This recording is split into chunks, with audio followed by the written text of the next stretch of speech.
윤석열 대통령의 비엔티안 아세안 관련 정상회의 참석 결과에 대한 브리핑을 시작하겠습니다.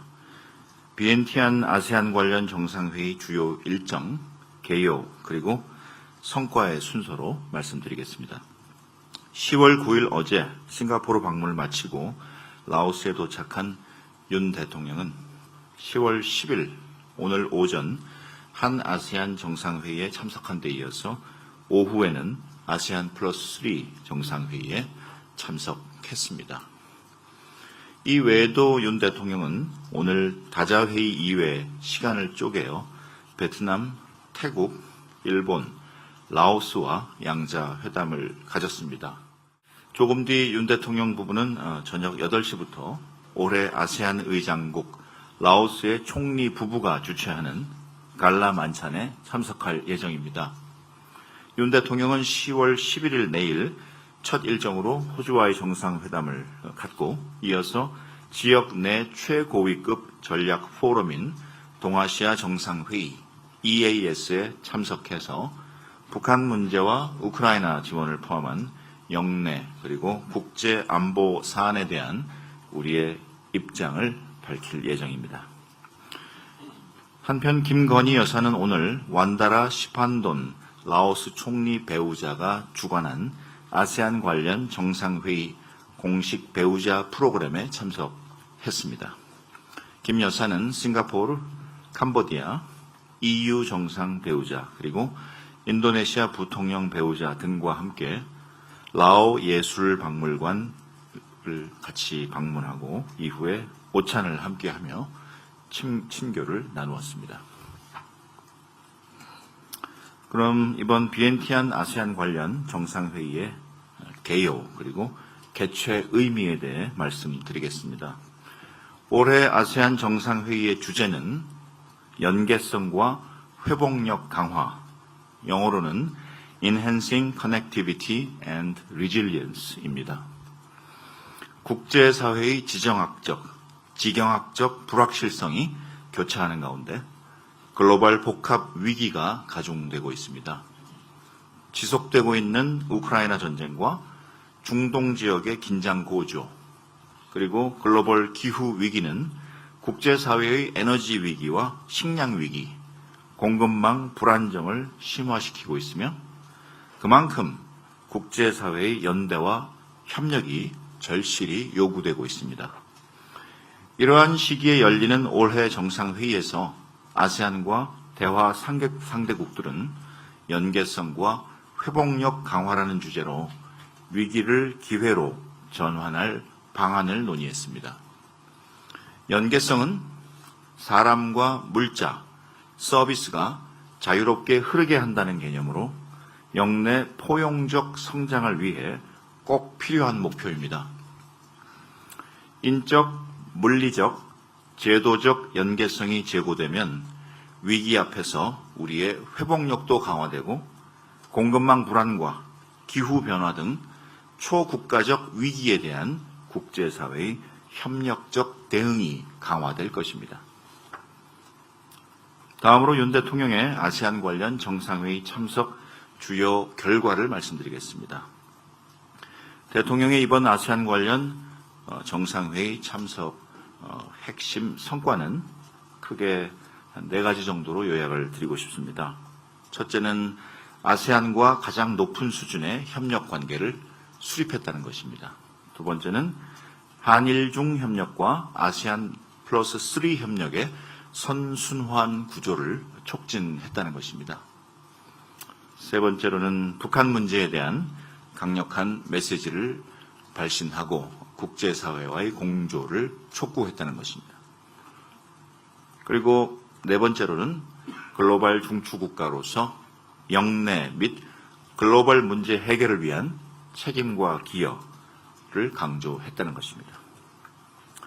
그럼 첫째로 한국과 아세안 관계의 격상입니다. 오늘 오전 열린 한 아세안 정상회의에서 대통령은 한국과 아세안 간의 포괄적 전략 동반자 관계 CSP를 수립했습니다.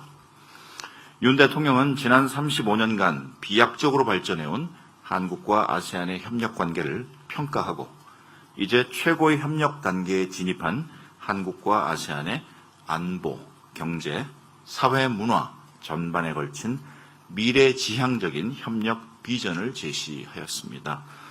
윤 대통령은 안보 분야에서 국방, 방산 협력을 확대하는 한편 사이버 안보와 같은 신흥 안보를 아우르는 전략적 공조를 더욱 든든히 하겠다고 하였습니다. 특히 올해 11월 라오스로 예정된 한국과 아세안 간의 첫 대면 국방장관 회의가 국방교류 협력을 더욱 촉진할 것으로 기대됩니다. 특히 오늘 한 아세안 정상회의에 참석한 한국의 대화 파트너 아세안 10개국들은 예외 없이 하나같이 에너지의 녹색 전환, 그리고 인적 개발, 디지털 전환 이 세 가지 이슈에 대한 한국의 적극적인 지원을 요청했습니다. 이에 부응하여 윤 대통령은 교역, 투자 중심의 대아세안 경제 협력을 더욱 견고하게 하면서 AI, 디지털, 스마트 시티, 재생에너지 등 미래 산업 분야로 협력을 다층적으로 확대해 나갈 것임을 강조했습니다. 대표적으로 올해 착수하는 한 아세안 디지털 혁신 플래그십 사업을 통해 AI 전문가를 양성하고 AI 인프라 구축을 지원해 아세안의 디지털 전환을 돕겠다고 했습니다. 아울러 윤 대통령은 대한민국이 향후 5년간 각종 연수 사업을 통해 4만 명의 아세안 미래 인재를 양성해 나가겠다고 했습니다. 특히 첨단 분야 인재 육성을 위해 이공계 장학생 초청 사업을 새롭게 추진할 예정이라고 소개했습니다. 두 번째로 한중일 협력과 아세안 플러스 3 협력의 선순환 구조 촉진입니다. 윤 대통령은 올해 5월 제9차 한일중 정상회의를 통해 한일중 협력 메커니즘을 복원하고 오늘 한 아세안 관계를 포괄적 전략 동반자 관계로 격상함으로써 아세안 플러스 3 협력 증진에 모멘텀을 마련했습니다. 윤 대통령은 대한민국이 한중일 3국 협력과 아세안 플러스 3 협력의 선순환 구조를 다층적으로 촉진해 나가겠다고 하고 이를 위한 행동 계획을 밝혔습니다. 윤 대통령은 영내 금융 안전망 확보를 위해 한국이 치앙마이 이니셔티브 다자화 개선 노력을 계속 주도해 나갈 것이며 식량 안전망 차원에서 아세안 플러스 3 비상쌀 비축제의 최대 공여국으로서 올해 기여 물량을 2배 이상 확대하겠다고 약속했습니다. 윤 대통령은 아세안 플러스 3 협력의 새로운 동력을 확보하기 위해 스마트 시티와 스마트 모빌리티 분야에서 아세안의 역량 강화 지원을 계속하며 영내 과학 영재 육성을 위한 아세안 플러스 3 과학 영재 센터 그리고 캠퍼스 아시아 사업을 통해 미래 세대 투자도 가속화해 나갈 것임을 천명했습니다. 셋째로는 북한 문제에 대한 메시지입니다.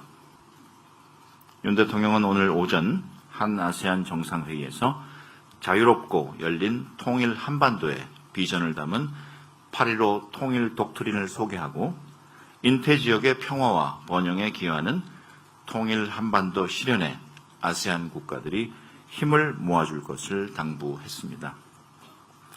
말레이시아, 필리핀, 싱가포르를 포함한 많은 아세안 회원국들이 북한의 비핵화를 강력 지지한다고 하였고 우리의 통일 독트린과 비전에 대해서 지지하거나 공감을 표명하였습니다.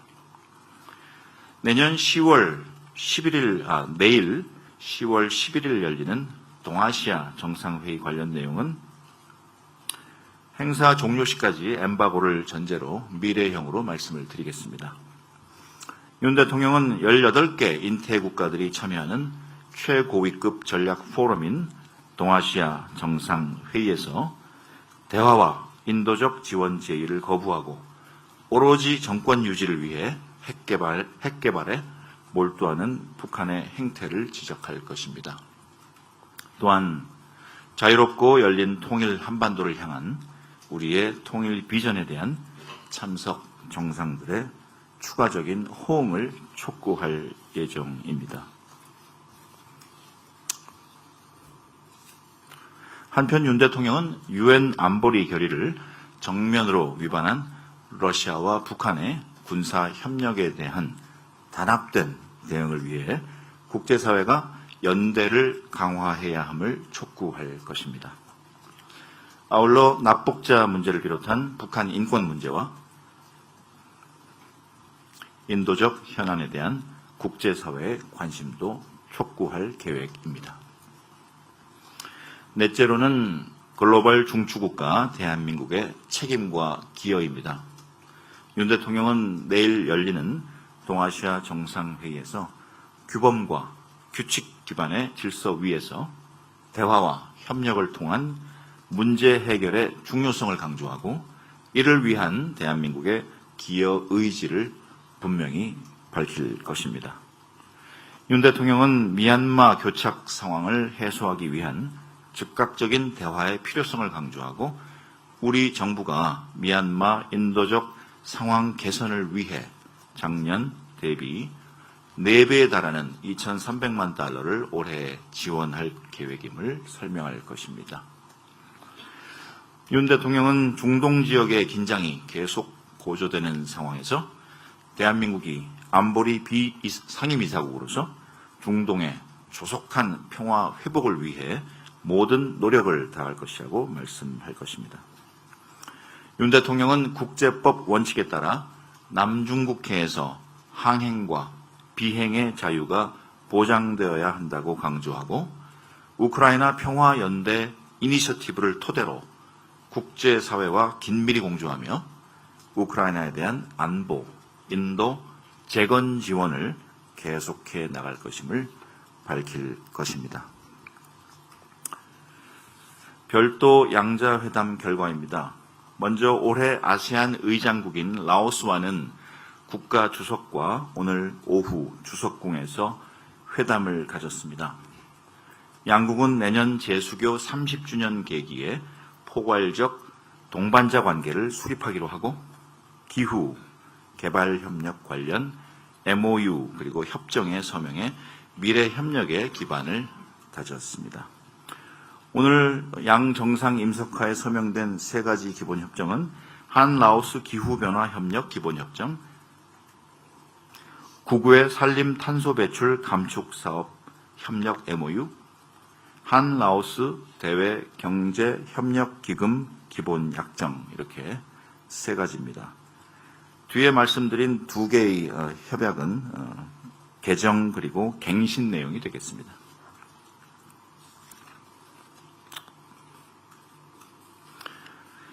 라오스와의 회담에 앞서 오늘 오후 숙소에서 이시바 일본 총리와 총리 취임 후 첫 한일 정상회담을 개최했습니다. 이시바 총리 취임 9일 만이며 일본 신임 총리로서 외국과 갖는 첫 정상회담이었습니다. 라오스 비엔티안 시간으로 오후 3시 45분경부터 약 40분간 진행되었습니다. 회담 모두에 일본 총리는 지역의 평화와 안정을 위해 한일 협력의 중요성을 매우 잘 알고 있다고 하고 윤석열 대통령과 기시다 총리가 크게 발전시켜온 한일 관계를 온전히 계승해서 잘 발전시켜 나갈 것이라고 하였습니다. 이에 대해서 윤석열 대통령은 한일 관계를 미래지향적으로 발전시키는 것은 대통령의 사명이라고 생각한다고 하고 지난 2년 동안 양국 정상 간의 신뢰를 바탕으로 활발한 고위급 교류가 이루어져 왔으며 양국의 정계, 재계 그리고 시민사회가 함께 다 같이 노력한 결과라고 평가하였습니다. 한일 양 정상은 내년 수교 60주년을 앞두고 셔틀 외교를 활발히 진행시키면서 양국 국민 간의 교류를 촉진해 나가자고 하였고요. 양국 국민들이 체감할 수 있는 구체적인 성과를 함께 만들어 가자고 하였습니다. 또한 양국 정상은 양국 국민들의 연간 1,000만 명 방문 시대를 맞아 입국 절차를 간소화하기 위한 구체적인 논의를 가속화해 나가기로 하였습니다. 안보 문제와 관련해서는 북한의 미사일 위협에 대해서 한미일이 완성해서 가동하고 있는 미사일 경보 정보 실시간 공유 체계를 계속 면밀하게 가동시켜 나가기로 했습니다. 북한의 핵과 미사일 위협 그리고 불법 사이버 활동에 대한 우려를 공유했습니다. 이러한 행동은 유엔 안보리 결의에 반해서 이루어진 것인 만큼 심히 우려를 표명하고 이에 더해서 러시아와 북한의 군사 협력 역시 불법적이라는 데 공감을 표했습니다. 이러한 위협은 동북아뿐만 아니라 인도 태평양 지역 그리고 전 세계 평화와 안보의 위협이라고 했습니다. 그리고 한반도 긴장 고조에 대한 책임을 한일 양국 그리고 한미일 3국에 전가해서는 안 될 것이라고 하고 이번 아세안 관련 회의 계기에 북한과 북한을 지원하는 세력의 엄중한 경고 메시지가 발신되도록 한일 양국이 협력하기로 하였습니다. 이시바 총리는 우리 대통령의 8.15 통일 독트린에 대해서 강력히 지지한다고 하였습니다. 경제 영역에서는 수소, 암모니아, 그리고 퀀텀 양자 분야에 걸친 첨단 기술 협력과 공동 연구 사업들을 잘 진행해 나가기로 하였습니다. 패통탄 신임 태국 총리와도 오늘 오후 취임 한 달 만에 회담을 갖고 양국 간 교역, 투자, 청정 에너지를 비롯한 포괄적 협력 발전 방향을 논의하였습니다. 아울러 징 베트남 총리와는 오늘 오전 회담을 갖고 포괄적 전략 동반자로서 전략적이고 미래지향적인 협력 강화 방안을 협의했습니다. 내일은 알바니지 호주 총리와 만나 가치를 공유하는 핵심 우방인 한국과 호주 간의 국방, 방산, 경제 안보 등 핵심 분야 협력을 논의할 예정입니다. 이상 모두 발언을 마치겠습니다.